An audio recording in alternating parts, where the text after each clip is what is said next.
보라, 내가 새 일을 행하리니 이제 나타낼 것이라.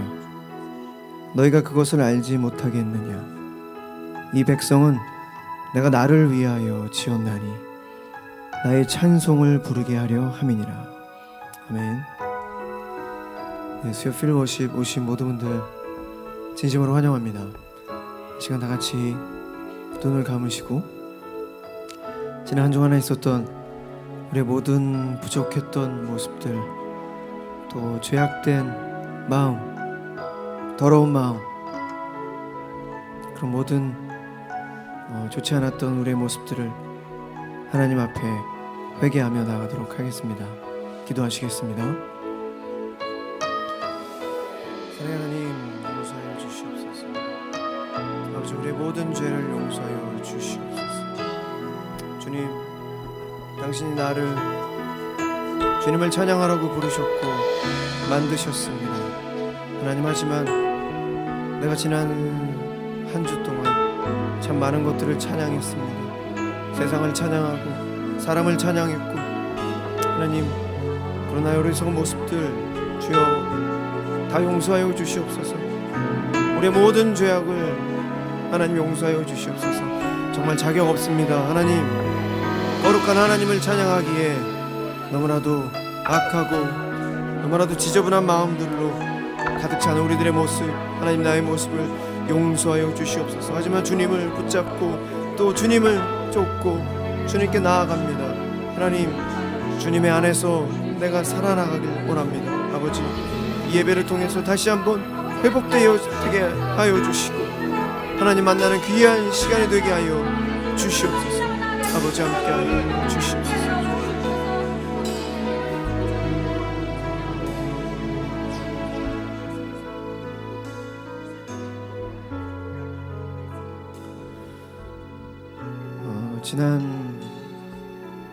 지난주 시간이 좀 됐는데 저희 교회 이제 어떤 목사님께서 저랑 대화 중에 이런 말씀하셨어요. 굉장히 기분 좋은 그런 자리였었는데 우스갯소리로, 신이야, 교회에서 잘 안 보이면, 교회에서 잘 보이다가 잘 안 보이게 되면 분명 뭔가 문제가 있는 거다, 그런 말씀을 우스갯소리로 하셨는데 그 얘기가 되게 제 마음속 깊이 남았습니다. 사실 여러분도 그렇고 또 저희도 그렇고 우리가 거룩한 하나님을 찬양한다는 것은 정말 쉽지 않은 일인 것 같습니다. 우리가 우리 자신을 평가하고 우리가 우리 자신을 되돌아봤을 때 참 지저분한 마음들도 있고 너무나도 쉽게 화도 내고 또 짜증도 내고 너무나도 쉽게 무너지고 쉽게 죄로 인해서 또 무너지는 그런 너무나도 우리의 쉬운 모습들, 그런 모습들로 과연 우리가 하나님을 찬양할 수 있을까? 그런 마음이 계속해서 깊어지다 보면은 결국에 교회에서 멀어지게 되고, 계속해서 멀어지다 보면 결국에 하나님을 떠나게 되고. 그래서 제가 오늘 이 예배당에 와서 생각한 게, 하나님, 그래도 하나님을 붙잡겠습니다. 계속해서 하나님 앞에 나오겠습니다. 계속해서 하나님을 찬양하고 또 하나님을 예배하고, 부족하고 정말 죄로 가득 차 있지만 제 자신을 제가 평가하지 않고 정죄하지 않고 계속해서 하나님을 찾고, 교회, 하나님이 계신 이 성전에 계속해서 저의 마음, 제 몸이 있겠습니다. 그런 마음으로 기도를 했습니다. 이 시간 우리 다시 한번 기도합시다. 하나님, 참 하나님을, 거룩한 하나님을 찬양하고 또 우리가 세상 속에서 나는 하나님을 믿는 사람입니다라고 말하기 정말로 창피하고 부끄러울 때가 많이 있습니다. 하지만 하나님, 그래도 하나님을 붙잡겠습니다. 그래도 하나님 앞에 계속해서 나오겠습니다. 우리가 어떠한 모습이든지 계속해서 하나님 앞에 나오겠습니다. 하나님, 우리의 이 모습을 받아주시고 용서해 주시고 다시 한번 우리의 신앙이 성장할 수 있도록 도와주시옵소서. 오늘 이 예배가 바로 그런 예배, 그런 시간이 될 수 있게 해달라고 이 시간 다시 한번 기도하며 나가도록 하겠습니다. 기도하시겠습니다. 사랑의 하나님, 부족합니다. 아버지, 연약합니다. 하나님, 죄 많습니다. 하나님, 어떻게 내가 하나님 거룩한 단 위에서 거룩한 하나님을 찬양할 수 있겠습니까? 하지만 주님, 그래도 주님 앞에 계속해서 나오겠습니다. 하나님, 내가 내 자신을 정죄하지 않고, 하나님, 내가 내 자신을 평가하지 않고 오직 하나님 앞에 계속해서 나오겠습니다. 하나님, 주께서 나를 보호하여 주시고, 주께서 나를 회복시켜 주시고, 하나님, 주께서 나의 모든 상처를 회복시켜 주시옵소서.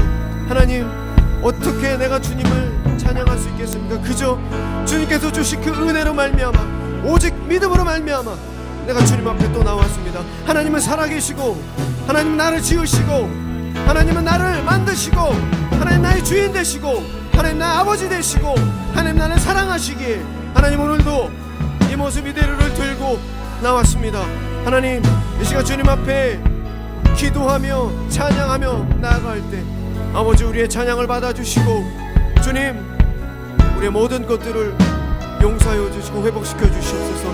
이 시간 사단의 정죄가 떠나가게 하여 주시고, 오직 성령 충만함으로 우리의 모든 마음을 회복시켜 주시옵소서.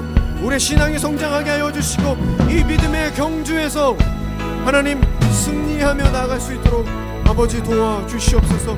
우리가 인내할 수 있게 하여 주시고, 우리가 견뎌낼 수 있게 하여 주시고, 우리가 피해갈 수 있게 하여 주시고, 하나님, 우리가 힘낼 수 있도록 아버지 응원하여 주시옵소서.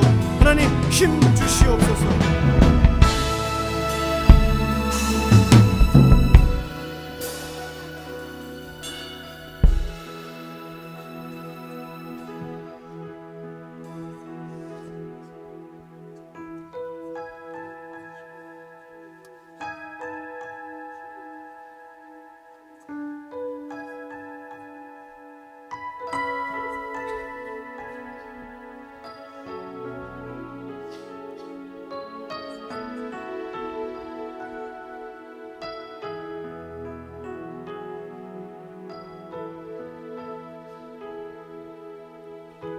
수많은 노래들 중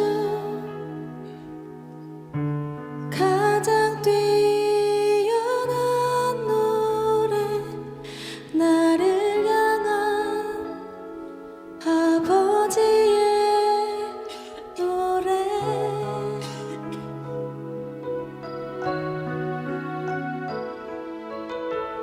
아버지의 사랑으로 영원히 내 맘속에 새겨져 있는 아버지의 노래.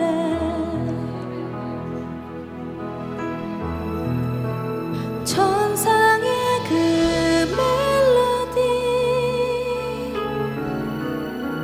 창조주의 심포니, 주 당신이 부르시네. 나를 향해 사랑의 왕을 주신 하늘의 그 신비를 주 당신이 부르시네. 나를 향해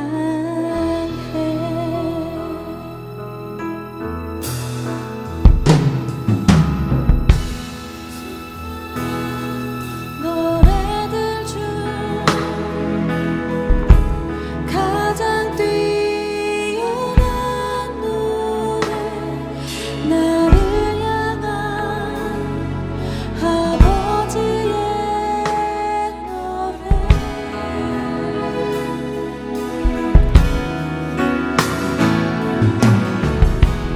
아버지의 사랑으로 영원히 내 맘속에 새겨져 있는 아버지의 노래.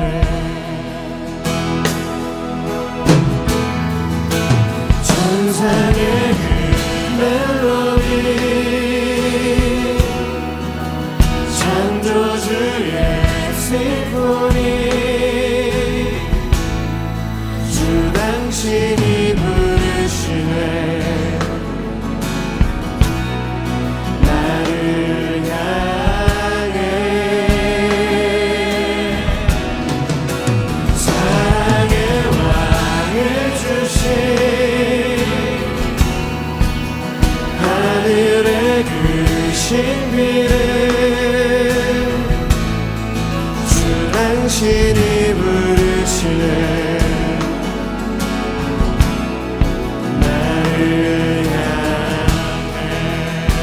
수많은 노래들 중 수많은 노래들 중 가장 뛰어난 노래 나를 향한 아버지의 노래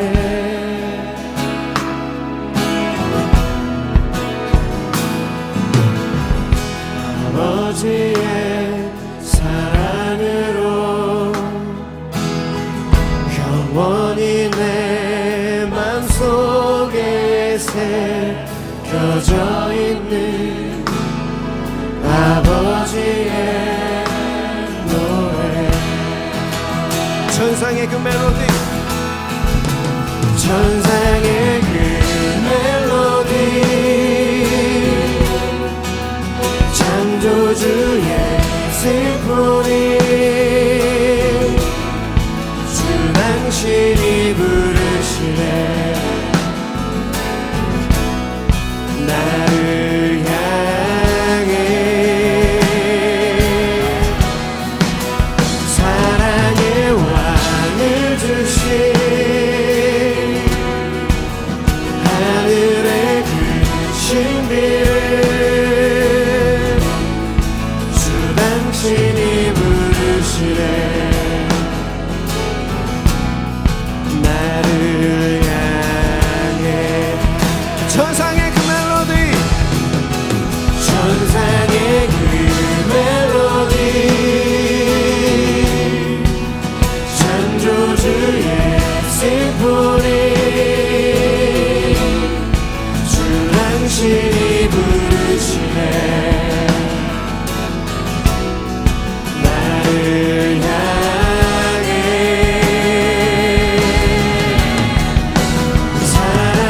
향해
천상의 그 멜로디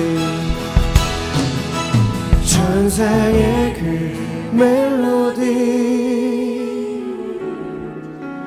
창조주의 심포니 주 당신이 부르시네 나를 향해 사랑의 왕을 주신 하늘의 그 신비를 주 당신이 부르시네 나를 향해 천상의 그 멜로디 천상의 그 멜로디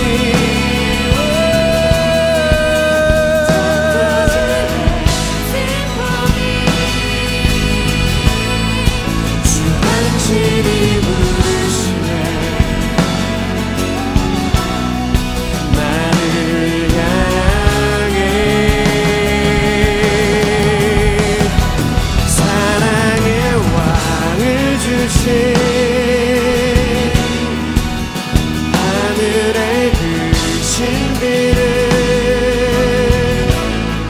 주 당신이 부르시네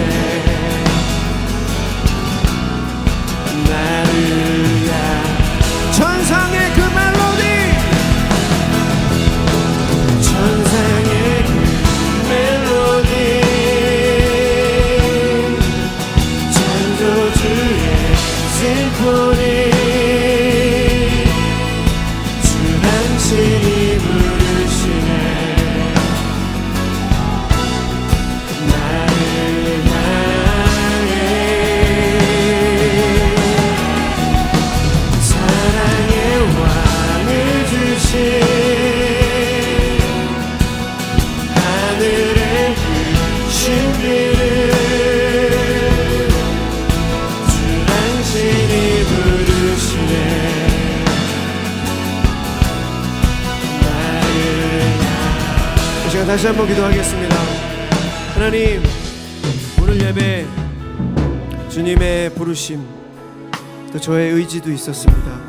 하나님, 오늘 이 예배 그냥 왔다 그냥 가지 않게 하여 주시고, 하나님, 분명 하나님께서 오늘 저에게 하실 말씀이 분명히 있음을 믿습니다.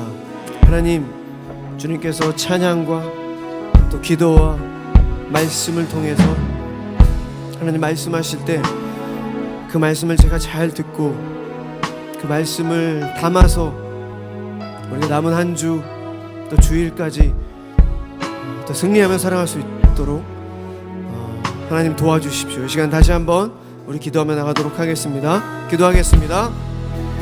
사랑의 하나님, 사랑의 하나님, 주여 말씀하여 주시옵소서. 하나님, 제가 세상의 많은 소리들 때문에, 제가 세상의 많은 것들 때문에, 나의 욕심 때문에, 나의 정욕으로 인해서 하나님의 음성 잘 못 들었습니다. 하지만 하나님, 오늘 예배를 통해서 하나님 말씀하여 주신데 하나님, 내가 집중할 수 있게 하여 주시고, 하나님 그 모든 말씀이 내 마음속 깊이 새겨지게 하여 주시옵소서. 하나님, 뿌리 내리지 못하고 그저 말라버리지 않게 하여 주시고, 하나님의 말씀은 곧 하나님이십니다. 하나님, 주님의 말씀이 우리 마음속 깊이 새겨지게 하여 주시옵소서. 하나님, 그래서 열매 맺게 하여 주시옵소서. 하나님, 그래서 남은 한 주 하나님 성령 충만함으로 하나님 승리할 수 있게 하여 주시고, 결단하며 절제하며 살아갈 수 있도록 아버지 도와주시옵소서. 하나님, 죄 가운데 자유하게 하여 주시고, 하나님 죄 가운데 하나님 바로 서게 하여 주시고, 저러나 오러나 흔들리지 않게 하여 주시옵소서. 하나님 도와주시옵소서. 하나님 도와주시옵소서. 하나님, 약한 나의 모습, 나의 마음 붙잡아 주시고, 하나님 도와주시옵소서. 하나님 부디 도와주시옵소서. 하나님, 더 이상 더 이상 휘청거리지 않기를 원합니다. 하나님, 더 이상 흔들리지 않기를 원합니다. 정말로 하나님 원합니다. 하지만 주여, 너무나도 약한 나의 모습이기에, 하나님 너무나도 약한 나의 의지이기에, 하나님의 순간 깨어서 하나님의 말씀을 붙잡을 수 있도록 도와주시옵소서. 하나님, 우리가 더욱더 노력할 수 있게 하여 주시옵소서. 하나님, 우리가 더욱더 신경 쓰고 하나님 더욱더 하나님 집중할 수 있게 도와주시옵소서. 하나님, 그냥 물로 흐르듯 살아가지 않게 하여 주시고, 하나님 정말 정신 차리고 하나님 이 땅을 살아갈 수 있도록 아버지 도와주시옵소서. 아버지, 하나님 소극적으로 살아가지 않게 하여 주시고, 하나님 정말 담대하고 용기 있게 하나님 정말 믿음의 야성을 가지고 하나님 살아갈 수 있도록 아버지 도와주시옵소서. 하나님, 용기가 필요합니다. 아버지, 담대함이 필요합니다. 아버지 도와주시옵소서. 하나님 도와주시옵소서. 하나님 함께하여 주시옵소서.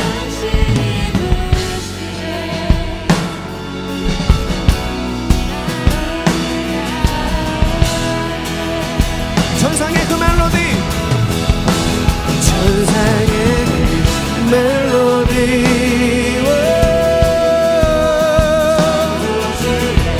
심포니, 주 당신이 부르시네. 네. 나를 향해 사랑의 왕을 주신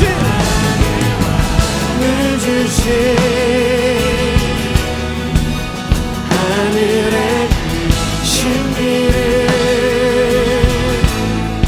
주 당신이 부르시네. 나를 향해. 다시 한번 찬양하겠습니다. 천상의 그 멜로디, 천상의 그 멜로디, 창조주의 심포니, 주 당신이 부르시네. 나를 향해 사랑의 왕을 주신 하늘의 그 신비를 당신이 부르시네.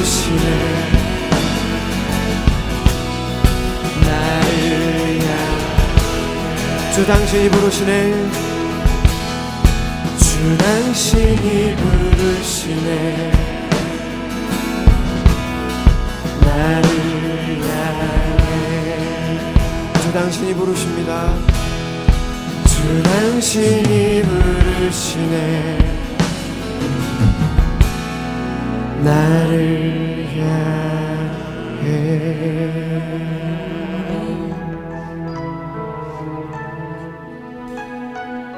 여러분, 제가 되게 오래된 일인데요. 꿈에서 예수님께서 다시 이 땅에 내려오시는 그런 꿈을 꿨습니다. 그때 제가 어떤 꿈을 봤냐면요, 하늘의 모든 구름들이 자기들끼리 뭉치는 거예요. 그래서 지금 저희가 하나님을 찬양하고 또 굉장히 좋은 연주와 또 좋은 음향으로 이렇게 하나님을 찬양하지만, 그때 제가 꿨던 꿈에서는 그 구름들이 자기들끼리 모이면서 찬양 가사로 만들어지는 거예요. 그래서 이 땅에 있는 모든 사람들이 바로 그 하늘에 떠 있는 가사를 보고 말로 표현할 수 없는 엄청나게 웅장한 그런 소리에 모든 믿는 사람들이 하늘을 보고 찬양하는 그런 꿈을 꾼 적이 있었습니다. 지금 여러분이랑 이렇게 찬양할 때 그런 꿈 생각이 나서 말씀드립니다. 이 시간 저희들 다 같이 자리에 일어나서 우리 살아계신 하나님, 우리가 상상할 수도 없는 방법과 상상할 수도 없는 그런 모습으로 언제나 우리와 함께 하시는 살아계신 하나님을 전심으로 찬양하며 나아가도록 하겠습니다.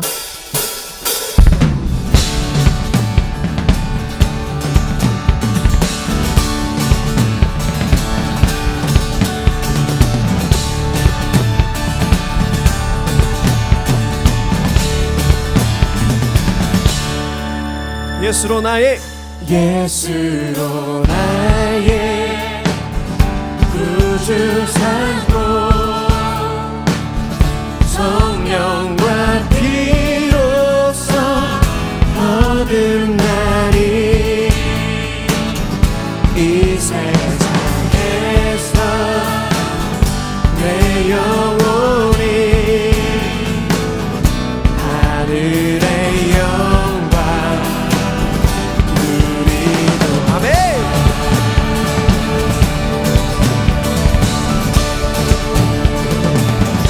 온전히 주께 맡기네요. 사랑의 음성을 듣는 중에 천사들 왔네 아는 것과 하늘의 영광 보리로다. 이것이 나의 간증이요. 이것이 나의 찬송일세. 나 사는 동안 끊임없이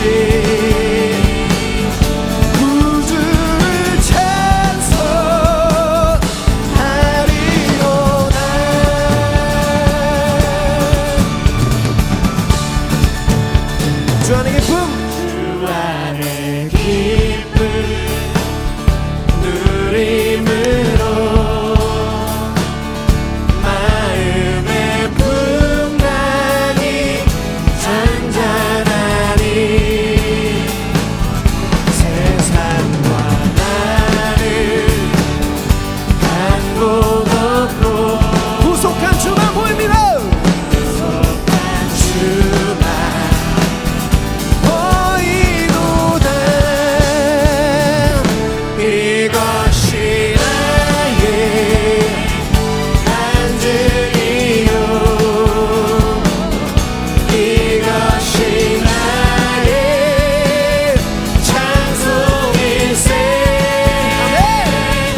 우리는 하나님의 은혜로 말미암아 살아가고 있습니다. 믿으십니까? 이제 우리 모든 마음과 정성을 다해 살아계신 하나님을 찬양합시다.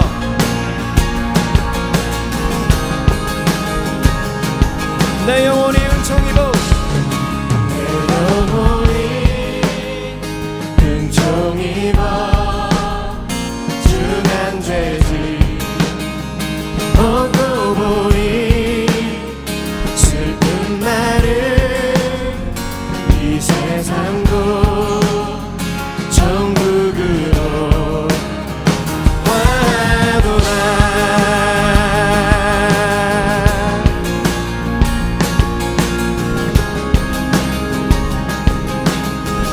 주의 얼굴 뵙기 전에, 주의 얼굴 뵙기 전에 멀리 뵈던 하늘나라 내 맘속에 이루어지니 날로 날로 가깝도다. 할렐루야 찬양하세. 내 모든 죄 사함받고 주 예수와 동행하리. 그 어디나 하늘나라.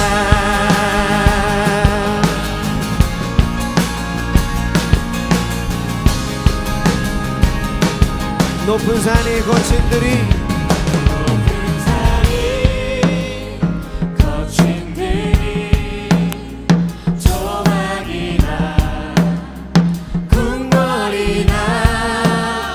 내 주 예수 모인 곳이 그 어디나 하늘나라. 할렐루야 찬양하세. 내 모든 죄 사함받고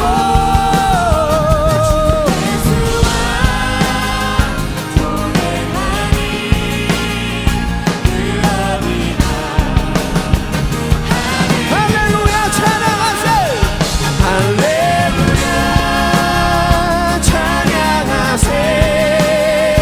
내 모든 죄 사함받고 주 예수와 동행하리. 그 어디나 하늘나라.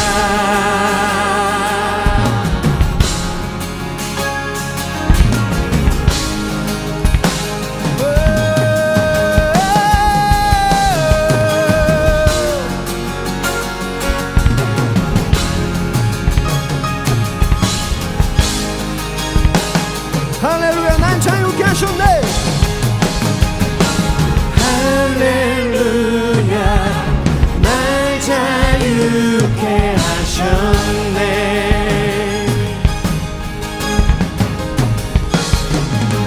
내 모든 삶 주 예수께 속했네. 아멘.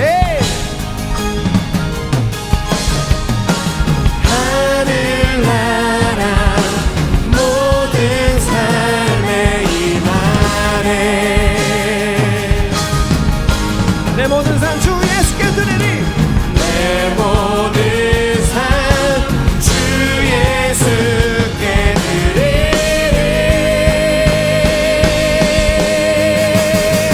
할렐루야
오늘도 계시며 이제 곧 오실 우리 어제도 계셨고 오늘도 계시며 어제도 계셨고 오늘도 계시며 이제 곧 오실 우리 왕 어제도 계셨고 오늘도 계시며 이제 곧 오실 우리 왕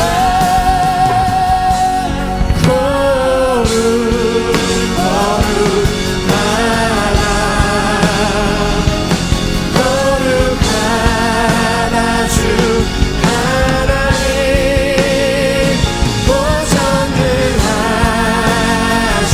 고전능하시니여 하나님 나라의 만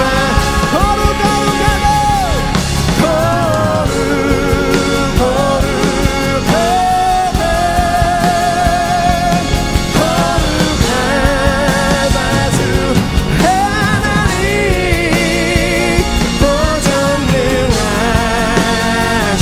고전능하시니여 하나님 나라 거룩하다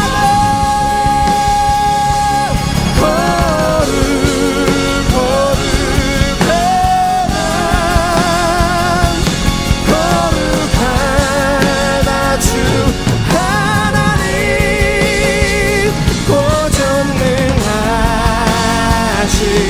고전능하시니여 하나님 나 우리 두 손을 높이 들고 하나님을 경배하며 찬양하겠습니다.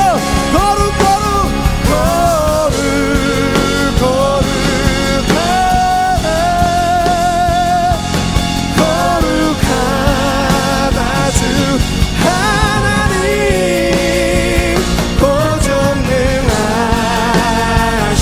고전능하시니여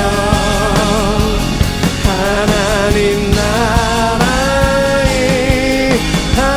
이 시간 마지막 우리 예배를 위해 기도하며 나가겠습니다. 하나님 이 시간 말씀하여 주시옵소서. 하나님의 말씀이 우리 마음속 깊이 새겨지게 하여 주시옵소서. 하나님 이 말씀을 붙잡고 하나님의 말씀은 곧 하나님이십니다. 하나님 주님의 말씀을 붙잡고 하나님이 믿음의 경주에서 승리할 수 있도록 도와주시며 하나님 우리가 주님 곁을 떠나지 않고 하나님 어떤 모습든지 언제나 주님 앞에 나오며 언제나 주님께 매달리는 우리 한 명 한 명 될 수 있게 달라고 이 시간 마지막 우리 예배를 위해 기도하며 나가도록 하겠습니다. 기도하겠습니다. 사랑의 하나님 언제나 주님을 붙잡습니다. 하나님 언제나 주님 앞에 섭니다. 하나님 부족하고 연약하고 죄 많은 저희들이지만 아버지여 이 모습 이대로를 받아주시며 하나님 거룩한 하나님이 우리가 어찌 주님을 찬양할 수 있겠습니까? 하지만 주님 오직 주님의 은혜와 오직 믿음으로 말미암아 우리가 주님 앞에 다시 섭니다. 하나님 우리를 받아주시고 하나님 이 시간 말씀하여 주시옵소서. 우리 각자에게 깨달음을 주시고 하나님의 말씀으로 승리할 수 있게 하여 주시옵소서. 말씀은 곧 하나님이십니다. 하나님 전지전능한 하나님을 찬양하며 하나님의 말씀이 이 시간 듣습니다. 아버지 말씀하여 주시고 주님의 말씀이 하나님 열매 맺게 하여 주시옵소서. 주님의 말씀을 우리 마음속 깊이 새겨지게 하여 주시옵소서.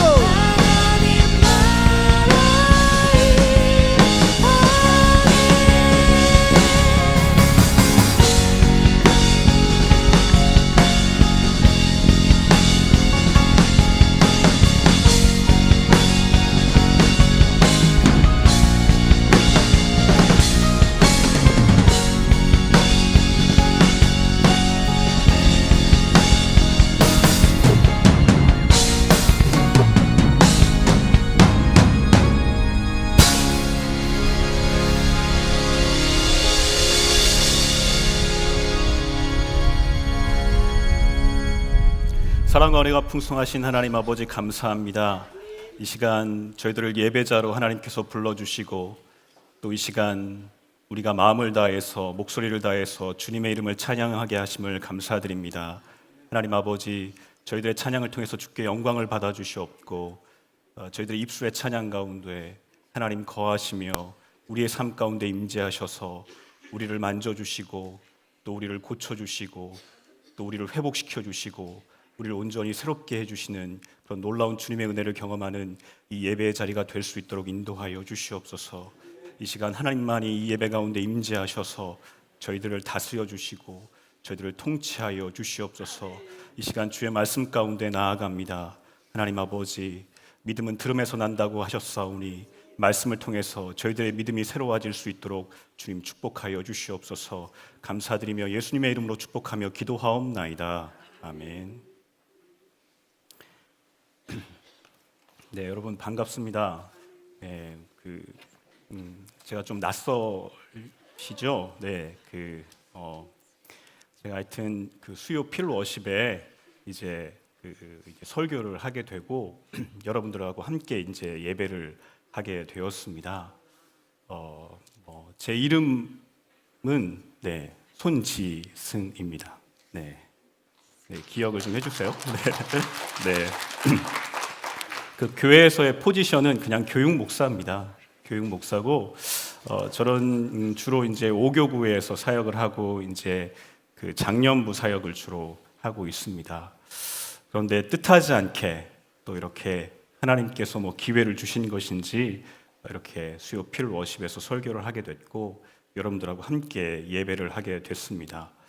저는 여러분들하고 함께 정말 하나님을 신실하게 예배하기를 소원합니다. 네, 그런 은혜가 좀 있었으면 좋겠고요. 또 말씀을 나누는 가운데 계속해서 뭐 저를 또 알아가게 되는 그런 기회가 있을 거라고 생각을 합니다. 우리 지난주에 우리 서댄승 우리 전도사님이 설교를 하셨는데 제가 이렇게 여기 예배 인도하러 들어오는데 저보고 이 외투를 벗든지 아니면 외투를 입을 것 같으면 와이셔츠를 벗으라고 하더라고요. 네, 그래서 제가 둘 다 벗으면 안 되겠냐고. 네, 그랬는데 우리 서전사님 지난주에 설교하셨는데 우리 다윗에 대해서 설교하셨죠. 다윗이 비전의 사람이었지만 그가 오늘을 충실하게 살아가는 그런 사람이었다는 귀한 말씀을 전해주셨습니다. 제가 그 말씀을 듣고 좀 연관 검색어가 되는 주제로 설교를 좀 해야겠다 그런 마음을 갖게 되었습니다. 그래서 저는 오늘 나태를 이기는 길이라는 주제로 좀 설교를 좀 하려고 합니다. 여러분 옛날에 게으르기로 아주 소문난 농부가 있었습니다. 그날도 역시 다른 사람들은 일을 하러 갔는데 이 농부는 집에 남아서 빈둥거리고 있었습니다. 나른한 오후에 언제나처럼 대청마루에 누워 낮잠을 자고 있는데 이상한 소리가 들려서 살짝 눈을 떴습니다. 그런데 이게 웬일인가 환한 대낮임에도 불구하고 어떤 간 큰 도둑이 담을 넘고 있는 것이 아니겠습니까? 그래서 이 게으른 농부는 도둑이 담을 넘는 것을 보았지만 너무 잠에 빠져 있었기 때문에 이 도둑이네, 저놈 담장을 넘어 마당에 들어오기만 해보라 하고 중얼거리면서 다시 잠을 잤습니다. 그런데 다시 쿵 소리가 들리는 거예요. 그래서 농부는 힘겹게 눈을 떴고 도둑은 마당을 살금살금 걸어오고 있는 것입니다. 농부는 집안에 들어오기만 해봐라. 그리고 중얼거리고는 다시 잠을 잤습니다. 도둑은 농부의 옆을 지나 안방으로 이제 들어갔어요. 하지만 농부는 여전히 잠에 취한 채 저놈 안방에 들어가네, 뭘 가지고 나오기만 해봐라. 그렇게 중얼거리면서 또 잠을 잤습니다. 얼마 후 도둑은 안방에서 값이 나간 물건을 한 보따리 짊어지고 나왔습니다. 게으른 농부는 대문을 열고 나가는 도둑의 뒷모습을 보면서 여전히 잠에서 깨어나지 못한 채 잠꼬대를 하는데요. 이놈 다시 오기만 해봐라. 이렇게 잠꼬대를 했다고 합니다. 여러분, 게으른 농부의 이야기는 나태한 삶의 어떤 전형적인 모습을 보여주고 나태한 삶이 얼마나 부정적인 영향을 미치는지에 대해서 말씀해주고 있습니다. 저는 이 이야기를 바탕으로 우리가 정말 나태를 어떻게 이길 수 있는지 오늘 성경 본문을 함께 살펴보면서 좀 은혜를 나누고자 합니다. 우리 성경 본문을 좀 찾아서 읽도록 하겠습니다. 우리 출애굽기 3장입니다. 출애굽기 3장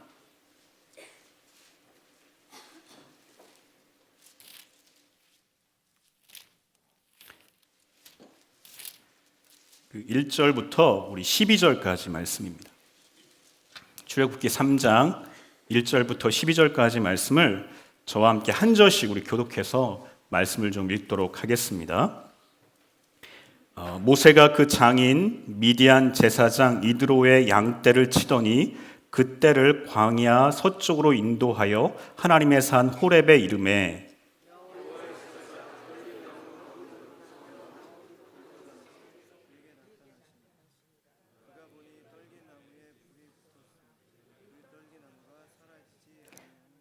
이에 모세가 이르되 내가 돌이켜 가서 이 큰 광경을 보리라. 떨기나무가 어찌하여 타지 아니하는고 하니 그때에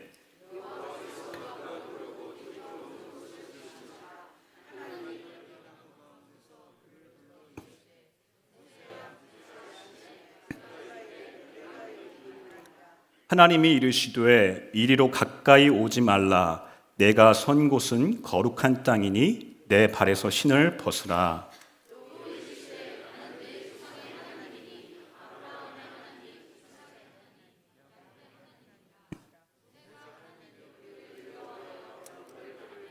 여호와께서 이르시되 내가 애굽에 있는 내 백성의 고통을 분명히 보고 그들이 그들의 감독자로 말미암아 부르짖음을 듣고 그 근심을 알고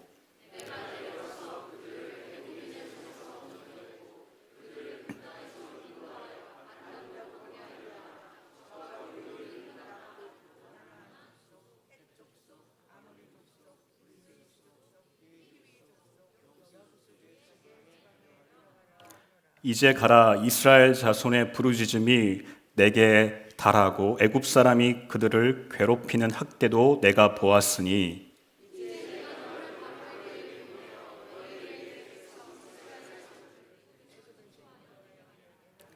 모세가 하나님께 아뢰되 내가 누구이기에 바로에게 가며 이스라엘 자손을 애굽에서 인도하여 내리이까.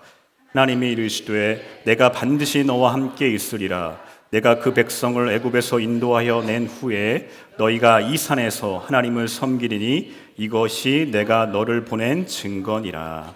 아멘.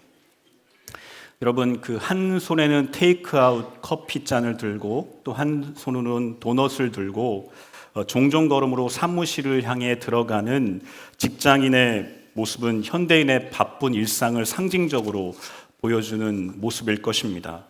참 아이러니한 것은 우리 대부분의 삶의 영역들은 다 전산화가 됐습니다. 그리고 기계화가 됐고 정보화가 됐습니다. 그래서 일을 처리하는 속도는 과거와 비교할 수 없을 정도로 빠르게 일들이 처리될 수 있지만 현대인들은 이전 시대에 비해 오히려 더 바쁘고 일하는 시간이 더 길어지고 있습니다. 특별히 우리 이번에 대선 주자들이 우리 연평균 노동 시간에 대한 공약들이 있더라고요. 여러분, 한국인의 연평균 노동 시간은 세계 최고 수준이라고 합니다. 그 OECD 국가 연평균 노동 시간은 1,760시간인데 비해 한국인의 연평균 노동 시간은 2,113시간으로 347시간을 우리가 더 일하고 있다고 합니다. 멕시코 다음으로 우리가 연평균 노동 시간이 노동 시간이 높습니다. 아마도 문명이 발달했습니다. 그로 인해서 속도는 증가했지만 반면 생존 경쟁이 더 치열해졌기 때문인 것 같습니다. 그래서 직장인들은 아침 식사도 제대로 하지 못한 채 집을 나서기 일쑤고 대학생들은 각종 자격증 취득과 또 취업 준비 때문에 젊음의 낭만을 즐길 시간이 없습니다. 이러한 시대 분위기 속에서 나태를 말하는 거 적절하지 않은 것처럼 보입니다. 오히려 너무 많은 사람들이 일 중독에 가까울 만큼 분주하게 살아가고 있기 때문에 그래서 느리게 살기 시기에 반문화적 동기를 부여하는 것이 더 적합해 보이기 때문에 그렇습니다. 하지만 이런 우려는 여러분 나태의 정확한 본질을 이해하지 못한 데서 기인합니다. 사실상 사람들은 표면적으로는 굉장히 성실하게 살아가는 것 같습니다.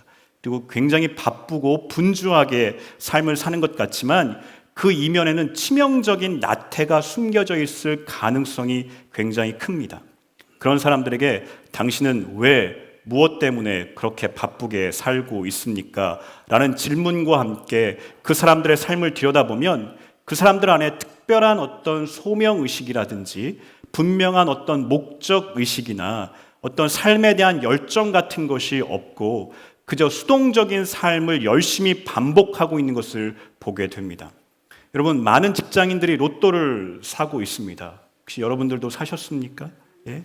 여러분, 지금 자신이 바쁘게 이렇게 직장 생활하는 이유가 뭐라는 거예요? 돈 때문에 하고 있다는 것입니다. 로또 1등에 당첨될 확률 아시죠? 네, 800만 분의 1입니다. 그 1년에 벼락 2번 맞을 확률입니다. 여러분, 우리 사회, 한국 사회 굉장히 빠르게 돌아가고 모든 일들이 빠르게 진행된 것 같지만 알고 보면 우리 한국 사회가 굉장히 나태한 사회라는 거 아십니까? 여러분, 우리 대통령이 탄핵되는 이런 시대입니다. 그 초등학생들이 가장 선호하는 직업 1위가 비선실세라고 합니다. 여러분, 저는 이 대통령 탄핵을 보면서 대통령과 정부가 얼마나 나태했는지, 또 분명한 의식이 없어요. 소명 의식이 없어요. 목적 의식이 없었어요. 그렇기 때문에 이런 사태가 벌어진 것이 아닌가 생각하게 됩니다. 여러분, 우리 교회가 올 한 해 함께 개혁하는 교회라는 그런 비전을 갖고 나아가고 있습니다. 우리 젊은 사람들과 아마 코드가 잘 맞는 그런 비전이라 생각됩니다. 여러분, 그렇죠. 우리 교회 예배도 좀 개혁이 돼야죠. 그리고 우리가 기도 생활하는 거, 이것도 개혁이 돼야 되고, 우리가 전도도 하고 선교도 하는데, 그리고 구제도 하고 우리가 그렇게 봉사도 하고 섬김도 하는데, 이런 것들이 좀 새롭게 변화되는 것, 우리가 그것을 꿈꾸고 있지 않습니까? 그것뿐만 아니라 성도 개개인의 신앙이 하나님의 말씀에 합당한 신앙으로 그렇게 새로워지는 것, 우리가 그 꿈을 향해서 전진하고 있습니다. 여러분, 우리의 이 전진에 대해 사탄의 방해가 있을까요, 없을까요? 예, 사탄의 방해가 있습니다. 사탄이 어떤 식으로 방해하겠습니까? 저는 사탄이 분명히 이런 식으로 방해할 거라고 생각해요. 나태의 씨앗을 우리 영혼 가운데 심어놓는 것입니다. 그래서 우리가 나태 가운데 빠지면 우리는 아무것도 개혁하지 못하고 지금보다 더 못한 모습으로 전락하기 때문에 그렇습니다. 여러분, 여러분들의 삶은 어떻습니까? 여러분들의 삶도 뭔가 비전을 향해 나아가고 목표를 향해 나아가고 있지만, 그러나 여러분들 안에 자리하고 있는 습관이 되어버린 나태는 없습니까? 따라서 오늘 이 시간에 저는 나태를 이기는 길이라는 제목으로 좀 하나님의 말씀을 증거하고 싶은데요. 이 말씀을 통해서 여러분, 나태 바이러스의 면역 반응을 일으키는 그런 영적 백신이 이 말씀이 되기를 주님의 이름으로 축원합니다. 첫 번째, 여러분, 나태가 무엇일까요? 나태가 무엇일까? 저는 그 나태의 어떤 특징들, 나태의 어떤 성격, 이런 것들에 관해서 우리가 이해를 한다면 나태가 무엇인지를 분명하게 우리가 이해할 수 있을 거라고 생각합니다. 우리 손자병법에도 적을 알고 나를 알고 싸워야 위태롭지 않고 이길 수 있다고 말했습니다. 그것처럼 여러분, 나태에 대해서 우리가 이해하지 못한다면 우리는 절대 나태와 싸워서 이길 수가 없습니다. 여러분, 흔히 나태라고 하면 이런 생각을 하실 거예요. 늦잠을 자는 거죠. 그래서 느지막이 일어나서 잠옷을 입은 채 빈둥거리면서 집에서 시간을 보내는 거예요. 혹시 이렇게 설거지를 그냥 설거지통에다가 그냥 내팽개쳐 두고 소파에 비스듬히 누워서 텔레비전만 보는 그런 게으름을 피우는 것 연상하게 될 것입니다. 여러분, 나태를 가리키는 영어 단어가 이런 단어가 있습니다. sloth, slowth라는 단어가 있는데, 이 단어는 그 뜻이 나무늘보를 뜻합니다. 여러분, 나무늘보가 어떻습니까? 나무에 거꾸로 매달려가지고 꼼짝도 하지 않고 최소한만 움직이는 동물이죠. 여러분들도 그런 삶을 꿈꾸지 않습니까? 그래서 나태라고 하면 좀처럼 움직이거나 일하기 싫어하는 것으로 이해하는 경향이 있습니다. 여러분, 바쁘게 움직이는 사람들, 열심히 살아가는 사람들은 그렇게 나태에 대한 이미지가 이러하기 때문에, 나는 아침에 일찍 일어나서 밤 늦게까지 열심히 일하기 때문에 나는 나태하지 않다라고 생각할 수가 있습니다. 그런데 제가 이 나태에 대한 단어를 연구해 보니까 나태는 단순한 행동 양식 이상의 의미가 있습니다. 나태는요, 영적인 질병입니다. 나태를 뜻하는 그 헬라어와 라틴어가 똑같은 발음인데요. 아케디아라는 단어예요. 아케디아. 근데 그 뜻이 관심 없음이에요. 관심이 없다. 이게 나태라는 것입니다. 그러니까 나태는 겉으로 드러나는 행동 이전에 어떤 내면의 상태, 어떤 영적인 상태를 말하는 것입니다. 따라서 나태는 의욕이 없는 거예요. 내면에 의욕이 없고 무기력하고 어떤 일에도 감정이 동하지 않아요. 동기부여가 되지 않습니다. 그래서 마침내 손을 놓고 아무것도 행하려 하지 않는 마음의 상태를 가리킬 때 나태라고 할 수 있습니다. 여성 최초로 옥스퍼드 대학을 졸업한 도로시 세이어즈라는 사람은 나태를 다음과 같이 정의했습니다. 아무것도 믿지 않고 신경 쓰지 않고 알려고 추구하지 않고 간섭하지 않고 즐기지 않고 사랑하지 않고 미워하지도 않고 위에서 살아야 할 그 무엇도 없고 또 죽어야 할 어떤 이유도 없기 때문에 그저 살아있는 죄다. 그랬습니다. 이것이 나태입니다. 여러분, 이 나태라는 것은요, 우리 신앙생활에도 굉장히 악영향을 미치겠죠. 가장 큰 악영향을 미칩니다. 여러분, 교회가 역사 가운데 전통적으로 또 신학자들이 전통적으로 이 나태를 죄로 여겼어요. 그리고 그것을 문제 제기했었습니다. 나태는 문제가 있다, 이런 문제를 제기했습니다. 왜 그런 줄 아십니까? 나태하면 우리가 하나님을 사랑하거나 또는 이웃을 사랑할 수가 없기 때문에 그렇습니다. 나태한 사람은 하나님과 이웃에게 반응하지 않습니다. 무관심할 수밖에 없습니다.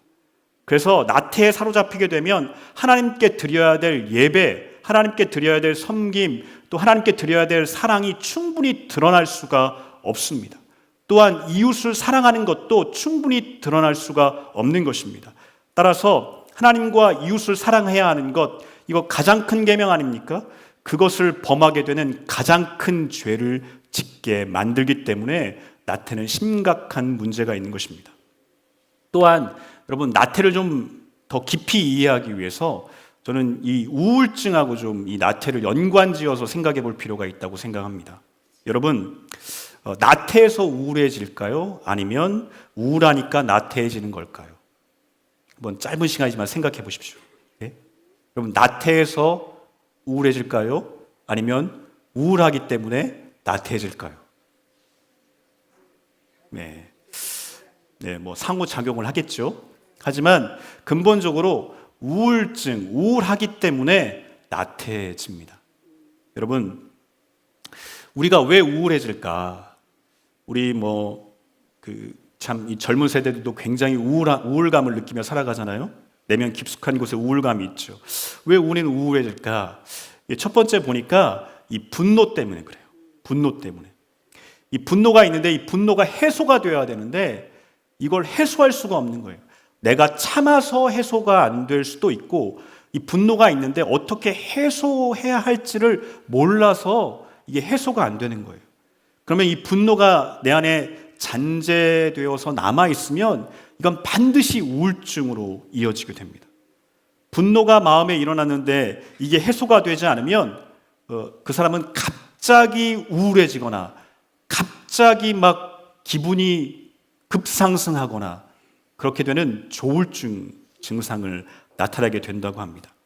이러한 우울증은요, 하나님과 하나님의 세계에 대해서 반응하지 못하게 하죠. 반응이 되지 않는 겁니다. 내 안에 이 분노로 말미암는 우울증이 있으면 절대 나태해서 하나님과 하나님의 세계에 반응할 수가 없습니다. 둘째는 왜 우울할까? 바라고 성취하고 싶었던 것이 좌절될 때 우울해집니다. 사람이. 그렇죠. 우리 젊은 사람들이 가장 많이 경험하는 우울증일 것입니다. 좌절감. 그러면 무기력해져요. 무기력하면 우울해져요. 또 우울하면 나태해지게 되어 있습니다. 세 번째 이유는요, 이유 없이 우울한 거예요. 이유가 없어요. 왜 이유가 없는 줄 아십니까? 사탄이 실제와는 다른 부정적인 생각을 마음에 일으키고 막 선동하는 거예요. 실제와 다른 부정적인 생각을 내 안에서 막 사탄이 선동하는 거예요. 그래서 우울해지는 것입니다. 여러분, 혹시 여러분들 삶이 우울한 분들이 있습니까? 여러분, 이것이 나태로 이어질 수 있어요. 나태로 이어질 수 있습니다. 그래서 우울의 감정을 우리는 치유할 필요가 있습니다. 여러분, 이 시간 말씀을 듣고 기도할 때 그럼 모든 우울한 감정들이 치유될 줄 믿습니다. 주께서 치유해 주실 줄 믿습니다. 그리고 여러분, 나태에 대해서 우리가 이해하기 위해서 이 주요한 특징을 또 살펴봐야 되는데, 나태의 특징 중에 가장 두드러진 특징은 미루는 성향입니다. 미루는 거예요. 여러분, 내일 하지 뭐, 여러분, 이렇게 미루는 것이죠. 나태한 사람에게 어렵지 않게 들을 수 있는 말들입니다. 그 나태는 정오의 마귀다, 이런 별명이 있어요. 그 시편 91편 6절에 보면 밝을 때 닥쳐오는 재앙, 밝을 때 닥쳐오는 재앙이라는 문구가 있는데, 그것을 교회는 뭐로 이해했냐면 나태로 이해했어요. 정오쯤 되면 이제 아무것도 하기 싫은 거예요. 내일 하지 뭐, 내일 하지 뭐, 이렇게 미루는 것입니다. 그게 바로 나태입니다. 여러분, 김중곤 목사님의 예수 칼럼에는 내일 마귀 이야기가 나옵니다. 마귀들이 그리스도인을 공격하는 전략을 짜려고 모였는데, 그리스도인들을 죽이거나 고통을 주자는 여러 의견들 사이에 가장 노련한 늙은 마귀가 탁월한 제안을 했습니다. 인간에게 다음과 같이 속삭이면 단번에 유혹할 수 있다는 거예요. 열심히 전도도 하고 기도도 하고 사랑도 하자. 그러나 내일부터 하자. 이러면 금방 그 유혹에 넘어진다는 것입니다. 여러분, 오늘도 여러분 내일로 미룬 일이 있습니까? 네. 현실적으로 미룰 수밖에 없었던 이유가 있을 거예요. 하지만 습관적으로 내일로 미루고 있다면 우리의 삶이 나태에 물들어가고 있다는 증거인 것입니다. 나태는 이러한 성향을 갖고 있는데요. 여러분, 이것을 우리가 어떻게 이길 수 있을까? 어떻게 극복할 수 있을까 하는 것입니다. 첫 번째, 여러분, 목적의식과 소명입니다. 여러분, 우리가 생각할 때 내 삶이 좀 나태해졌다고 느낄 때 여러분들이 하는 행동은 아마 내 삶의 어떤 일정을 조금 더 빡세게 짜는 것이겠죠. 그렇죠? 조금 더 막 약속도 잡고 막 여러 가지 일들을 더 분주하게 계획할 것입니다. 나태를 이기기 위해서 우리 많은 사람들이 하는 것이 무엇이냐면 노동시간을 늘리는 방법이에요. 조금 더 바쁘게 지내보지 뭐, 이러면서 나태를 이기려고 합니다. 근데 적절해 보이는 것 같지만 그것은 근본적인 대책이 될 수가 없습니다. 여러분, 나태를 예방하거나 극복하기 위해서 가장 우선적으로 요구되는 것은 정말 근본적인 질문이에요. 내가 왜 살고 있는가? 내가 왜 살고 있는가? 내가 무엇을 위해 살고 있는가? 내 삶의 의미는 무엇인가? 내 삶의 가치는 무엇인가? 이런 근본적인 질문을 하고 확인하는 것입니다. 여러분, 삶의 목적을 좀 재수립하고 재확인하는 것, 이 작업이 우리의 삶 가운데 필요한 것입니다. 확고한 목적의식과 소명이야말로, 여러분, 이거보다 더 큰 힘이 어디 있습니까? 여러분, 내 삶에 확고한 목적의식이 있고 소명의식이 있다고 생각해 보십시오. 이거보다 추진력 있는 동력이 어디 있겠습니까? 이것이 있으면 도중에 난관이 있어도요, 여러분, 포기하지 않고 일어설 수가 있게 되는 것입니다. 여러분, 그렇다면 그리스도인들은 어떤 삶의 목적을 갖고 살아가는 사람들입니까? 그리스도인들은 세상과는 차원을 달리하는 삶의 목적을 지닌 존재들입니다. 여러분, 사람의 제일 되는 목적이 무엇입니까? 하나님을 영화롭게 하고 영원토록 즐거워하는 것입니다. 여러분, 한번 따라해 볼까요? 하나님을 영화롭게 하고, 다시 한번 하겠습니다. 하나님을 영화롭게 하고 영원토록 즐거워하는 것이다. 여러분, 그렇게 믿으십니까? 여러분 인생 최고의 목적과 여러분 존재 이유는 하나님을 기뻐하고 인간 자신이 아닌 우리의 창조자 하나님을 위해 살아가는 것입니다. 바울은 여기에 구원론적인 관점을 덧붙이고 있는데, 우리 한번 말씀 보여주시죠. 고린도전서 6장 19절에서 20절 말씀입니다. 여러분, 말씀 보이시죠? 우리 한번 같이 한번 읽어볼까요? 너희 몸은 너희가 하나님께로부터 받은 바 너희 가운데 계신 성령의 전인 줄 알지 못하느냐? 너희는 너희 자신의 것이 아니라 값으로 산 것이 되었으니 그런즉 너희 몸으로 하나님께 영광을 돌리라. 아멘. 여러분, 우리가 우리 것입니까? 예? 우리는 더 이상 우리 소유가 아니에요.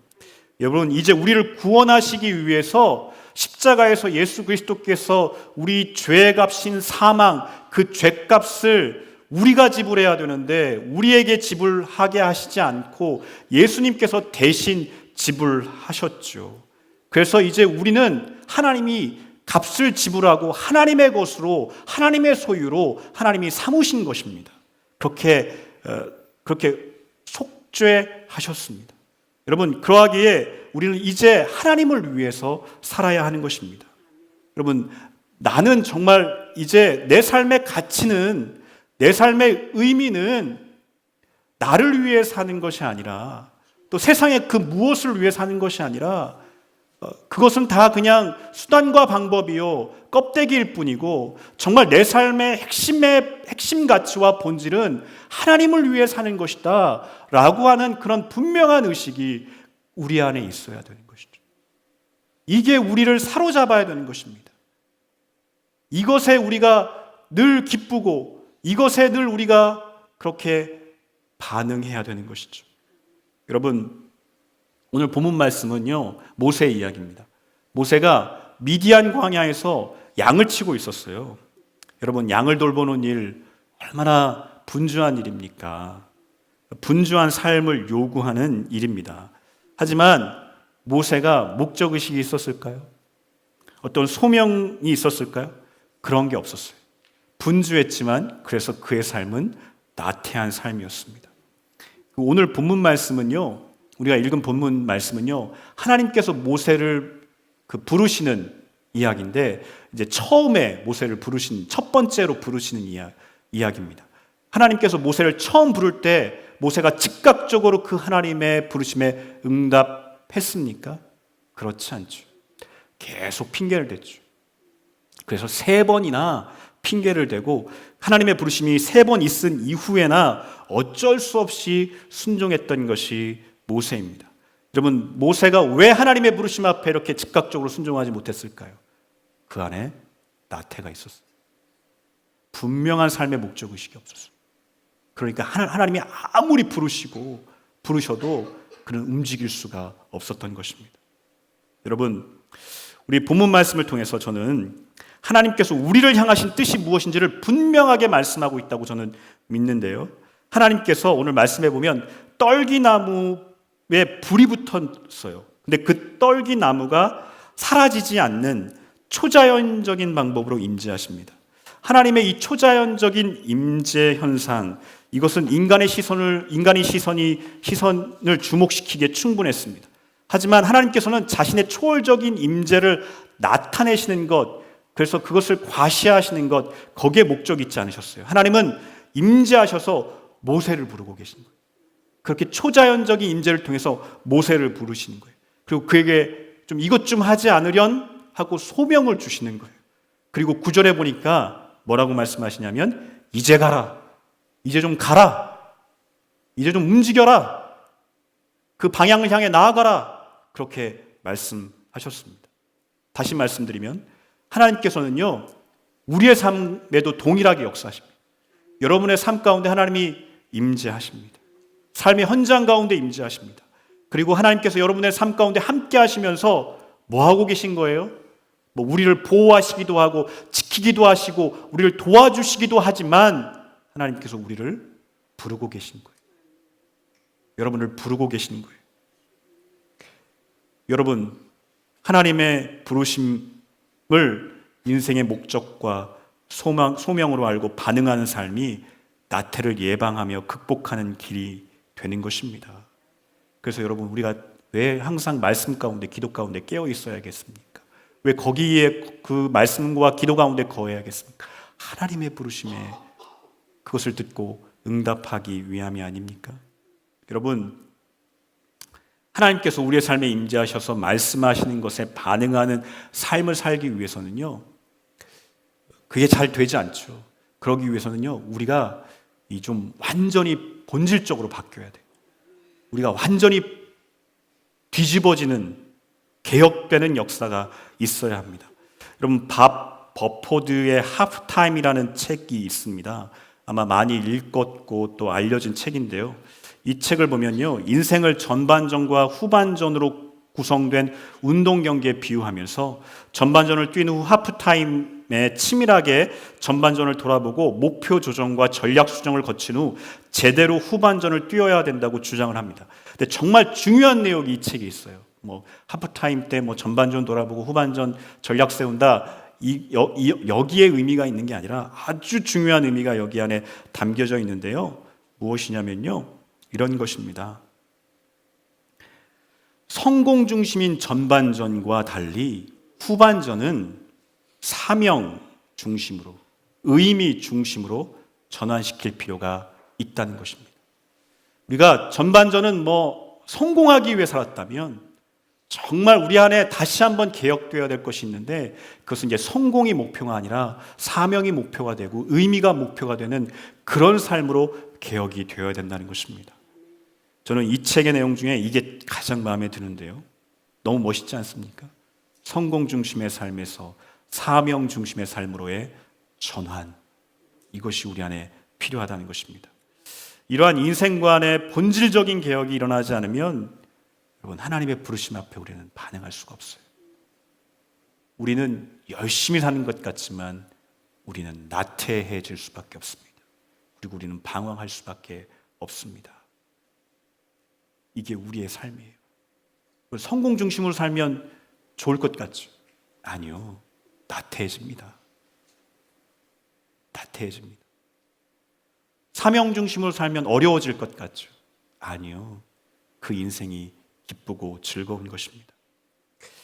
여러분, 저는 그 사명 중심으로 살아가는 사람들, 이제 그 세상 걱정하지 마십시오.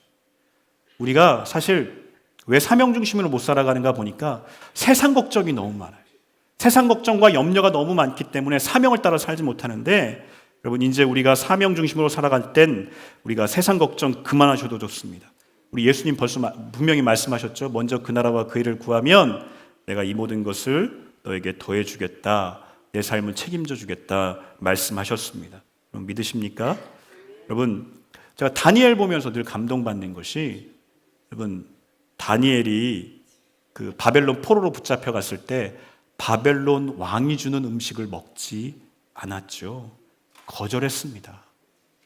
그런데 그것을 거절했지만 얼굴이 어떻게 됐어요? 더 아름답게 되지 않았습니까? 저는 분명히 믿습니다. 사명을 추구하는 인생은 하나님께서 더 빛나게 해 주신다는 것입니다. 여러분, 그 다니엘의 세 친구가 그 느부갓네살 왕이 세운 금신상에 절하지 않았어요. 예. 아마 그들이 그 금신상에 절하지 않은 것은 그들의 삶 가운데 임재하셔서 부르시는 하나님의 그 음성에 그들이 순종한 것이죠. 절하지 않았어요. 절하지 않은 결과 어떻게 됐습니까? 풀무불에 던져지게 되었습니다. 근데 그들의 믿음이 어떠한 믿음이었죠? 하나님께서 분명히 풀무불에서 우리를 건져주실 것이다라는 믿음이 있었습니다. 그리고 더 놀라운 믿음은 어떤 믿음이었죠? 그리 아니하실지라도 괜찮다는 믿음이었습니다. 여러분, 예수 믿을 때 이 정도 배짱 있어야 되는 건 아닙니까? 여러분, 예수님을 믿어 예수님을 위한 소명의 삶을 살아갈 때 하나님께서 우리의 삶을 책임져 주십니다. 그러나 그리 아니하실지라도 상관없다고 하는 이 배짱을 갖는 것, 이게 예수님을 제대로 믿는 믿음이에요. 이런 신앙 가운데는 절대로 나태가 좀먹을 수가 없는 거예요. 그 삶은 그 1분 1초가 다 의미 있고 가치 있고 아름다우며 위대한 인생이 되는 것입니다. 여러분, 담대함을 가지십시오. 여러분, 확신을 가지십시오. 여러분, 목적의식과 소명을 따라 사는 삶이 되기를 주님의 이름으로 축복합니다. 우리 두 번째는 소명의 끈입니다. 여러분, 사람이 절망하면 무기력해지고 나태해질 수 있습니다. 여러분, 소망이 있어요. 뭔가 삶에 소망이 있어야죠. 그걸 붙잡아야만 우리가 나태하지 않을 수 있어요. 나태를 예방하고 극복할 수 있습니다. 근데 여러분 한번 그러면 질문해 볼게요. 여러분 무엇에 소망을 두고 있습니까? 무엇에 소망을 두고 있죠? 어디에 인생에 소망이 있다고 생각하십니까? 많은 그리스도인들이요, 그래도 이런 이야기는 합니다. 세상이 좀 너무 불의하지 않습니까? 이 세상이 너무 어둡지 않습니까? 이 세상엔 소망 둘 게 없습니다. 이렇게 이야기합니다. 그 이야기 들으면 굉장히 믿음이 있어 보여요. 근데 사실은 알고 보면 믿음이 없는 말일 수도 있어요. 여러분, 그리스도인들이, 우리 특별히 젊은 그리스도인들이 영적으로 경계해야 할 것이 있는데 그게 냉소주의하고 패배주의입니다. 세상을 그냥 냉소하는 거예요. 냉소하는 거예요. 그리고 세상은 그냥 그런 시기이기 때문에 나는 그냥 어쩔 수 없다라고 하는 패배주의예요. 이런 것 가지면 여러분 우리는 소망의 끈을 가질 수가 없죠. 그리스도인들은 이렇게 믿습니다. 하나님의 정의가 결국 세상 가운데 승리한다. 이런 분명한 믿음과 소망을 갖고 하루하루를 살아가는 존재가 우리인 것입니다. 여러분, 그리스도인에게 가장 무서운 재앙이 뭘까요? 소망 없는 거예요. 그리스도인임에도 불구하고 소망이 없다. 이건 여러분 재앙이에요, 재앙. 여러분, 그리스도인에게 소망이 없다면 그냥 끝난 겁니다. 살아봐야 사는 게 아닙니다. 여러분, 오늘 본문 말씀에서 모세에게도 소망의 끈이 전혀 없는 것 같아요. 여러분, 하나님께서 모세를 부르셔서 이렇게 말씀하시는 거예요. 애굽 왕, 이집트 왕이죠. 그 바로에게 가서 이스라엘 백성들을 구원하라는 부르심이에요. 여러분, 모세 입장에서 이게 가당하기나 한 내용입니까? 여러분, 모세하고 바로 비교 대상이 아니에요. 예? 게임이 안 되는 거예요. 그리고 더 황당한 것, 하나님께서 출애굽해서 너희들이 들어갈 땅도 있다는 거예요. 근데 거기가 가나안 땅인데 거기가 비어 있다. 그렇게 말씀하시는 게 아니죠. 뭐라고 말씀하십니까? 그곳이 풍요로운 건 맞다. 그렇게 미끼를 던지신 후에 이렇게 말씀합니다. 그 땅에 가나안 육족속이 거주하고 있다. 여러분, 상식적으로 하나님께서 지금 뭐라고 말씀하시는 거예요? 가나안 땅에 들어가서 전쟁을 해라. 이런 말씀 아닙니까? 여러분, 모세 입장에서 지금 광야에서 양치고 있는데, 양을 치고 있는데, 그 이전에 한번 실패 크게 했죠. 양을 치고 있는데, 다 포기하고 양 치고 있는데, 이게 지금 뭐 하자는 말씀입니까? 네? 여러분, 모세 입장에서 하나님의 부르심은 말도 안 되는 것 같습니다. 근데 여러분, 우리도 경험하는 것이 있어요. 여러분, 저도 경험하는 것이 있어요. 하나님이 여러분들을 부르실 때 말도 안 되는 것으로 여러분을 부르신다는 거 아십니까? 말이 안 되는 일로 부르세요. 하나님께서 내 힘과 능력으로 할 수 있는 일로 부르시는 법이 별로 없습니다. 항상 내 힘으로 할 수 없어요. 항상 내 능력으로 도저히 할 수 없는 일로 부르셔서 소망 없다, 이렇게 느끼게 하신다는 것입니다. 여러분, 그런데 지금 하나님께서 모세에게 뭐라고 말씀하시는 거냐면요, 하나님께서 지금 모세, 너의 능력과 힘을 보고 내가 너를 부르는 것이 아니라는 거예요. 지금 하나님께서 야 모세야, 주변 상황이 적절하기 때문에, 지금 때가 되었기 때문에 너를 부르는 것이 아니라는 거예요. 하나님께서는 모세 자신도 환경도 아닌 오직 모세에게 야 하나님만이 소망이다, 나만이 소망이다, 그러니까 나에게만 소망을 두어라 라고 말씀하시면서 모세를 부르고 계신 것입니다. 여러분들의 삶에서 여러분 자신이나 환경이 소망의 끈이 되었던 적 있으십니까? 저는요, 제가 40대인데 참 애매하더라고요. 젊지도 않고요, 그렇다고 중년도 아니에요. 예. 근데 한 번도 제 삶에 제 자신과 환경이 소망이 되어준 적이 없습니다. 하나님이 부르셨을 때 하나님이 내 능력이 있으니까 여기에 소망 두고 내 그 하나님의 부르심에 순종할 수 있겠구나. 그런 적이 한 번도 없습니다. 환경이 이렇게 되니까 하나님의 부르심에 순종해서 되겠구나. 그렇게 부르셨던 적이 없습니다. 한 번도 그렇게 부르시지 않더라고요. 그냥 부르실 때는 내 힘과 능력으로는 진짜 안 되는데, 이건 환경이 말도 안 되는데, 그러면서 결국 결론은 그래, 하나님에게만 소망 두라고 말씀하시는구나. 이거였습니다. 제가 올해 그 송구영신 예배 드리면서 이제 말씀 카드 뽑잖아요.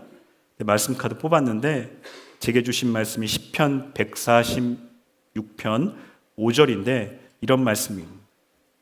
야곱의 하나님을 자기 도움으로 삼으며 여호와 자기 하나님에게 자기의 소망을 두는 자는 복이 있다.